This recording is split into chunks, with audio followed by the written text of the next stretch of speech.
Hi there, my name is Zhong. I'm a documentary filmmaker from China. There's this tattoo on Allen Iverson's neck, and it's got a character on it. That character, yep, it's my name, Zhong. Back when I was getting my MFA at Temple University Film School in Philadelphia 20 more years ago, whenever Iverson came on TV, my American friends would cheer, "Here comes your man!"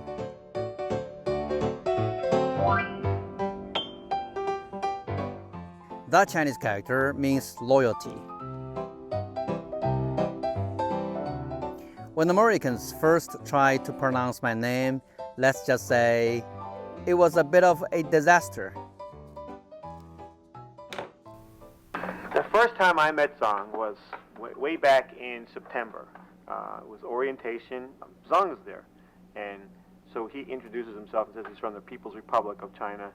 And we try and pronounce his name. And no one. I mean, every time you say his name, he re-says his name. So it's Zhong, Zhong, Zhong.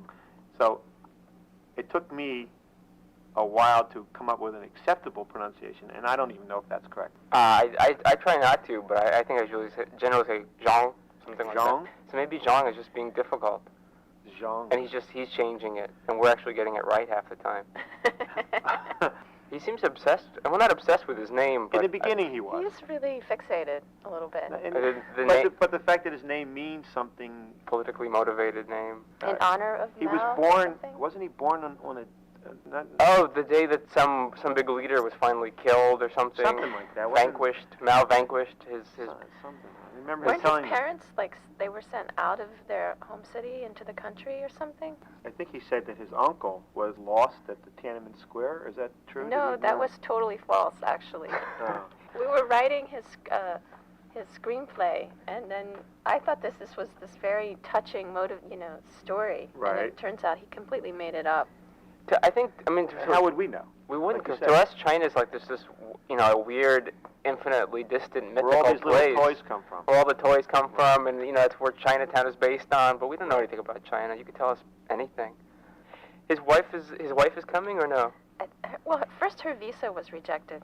Why? I think they're afraid that she's going to stay here indefinitely. And who's they? U.S. immigration. Immigration.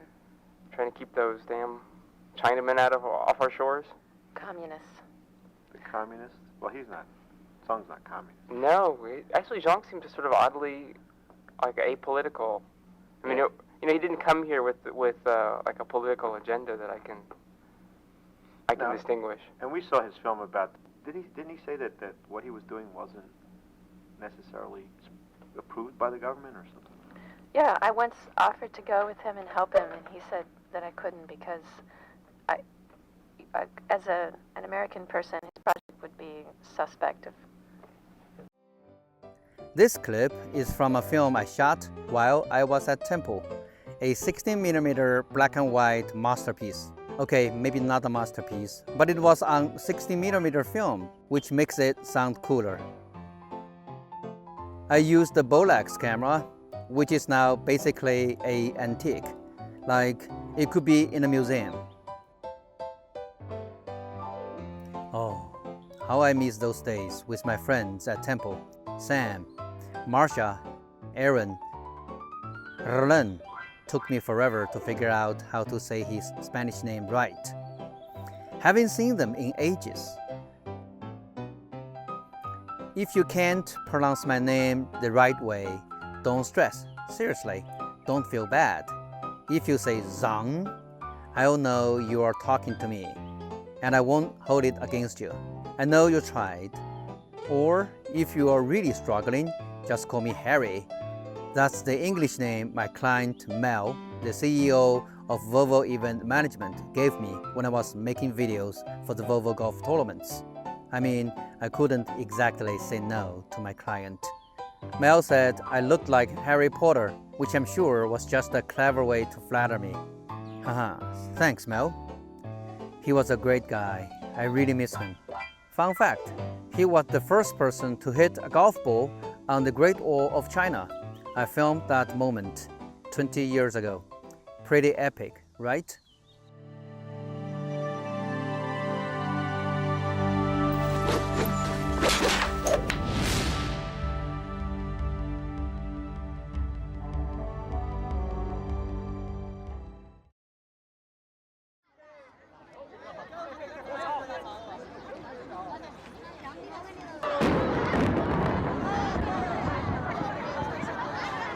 Since graduating from Temple University's film school, I've ended up making 6 feature documentaries back in China.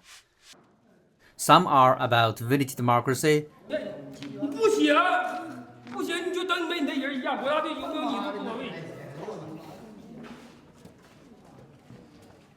不写是最虎的，不写是啥回事？不写就跟写跟都写一样一样。 some about rebuilding life after a massive earthquake. I've followed people living in the shadows of the Three Gorges Dam, hung out with avant-garde artists in the city, and even tried to capture the quiet confusion of young people who are, well, just trying to figure life out. Been there myself. 幾多錢啦呢啲？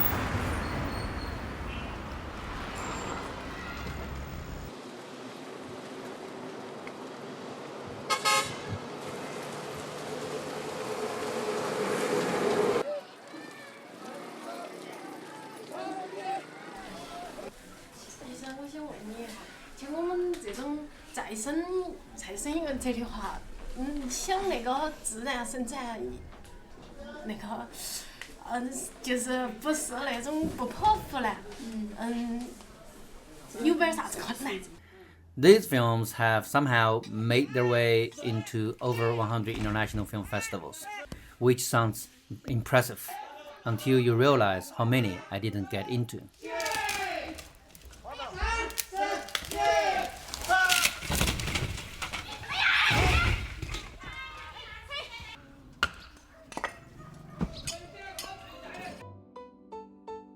Along the way, I've been invited to places like Stanford, Northwestern, and Lund University in Sweden to show the films and give talks. I still don't know if the students came for the lecture or just for the free snacks.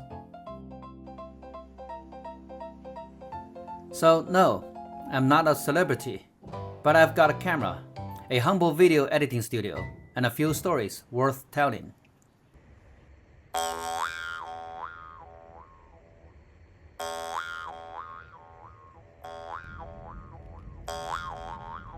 I was born and raised in Chengdu, a megacity in southwest China with over 20 million people. From now on, I will be using this vlog to share bits of my life here and tell stories about the fascinating, funny, and sometimes a little crazy friends around me. Honestly, I wish I had started this 10 years ago. But hey, better late than never, right? 那也好久。